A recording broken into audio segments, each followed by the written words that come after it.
కాకినాడ జిల్లా అన్నవరం సత్యనారాయణ స్వామి వారిని ఎమ్మెల్యే బండారు సత్యానందరావు కుటుంబ సమేతంగా దర్శించుకున్నారు.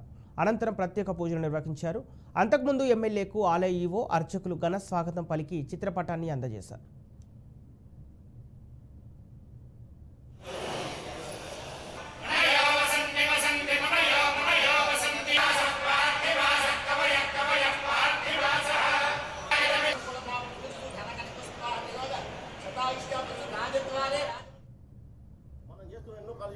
పోయిన ప్రభుత్వం కూడా పోరాటం చేసినాం. మనం ఈయన ధర్నా చేసినాం. అంతకన్నా ప్రభుత్వం వచ్చిన ధర్నా చేసినాం.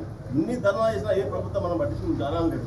కనీసం అన్న మనం దిగిపోతే కూడా ఇప్పుడు అంగన్వాడీ టీచర్ ఉండు, ఆశా వర్కర్లు ఉండు, కనీసం కూడా వాళ్ళు దిగిపోతే ₹1,00,000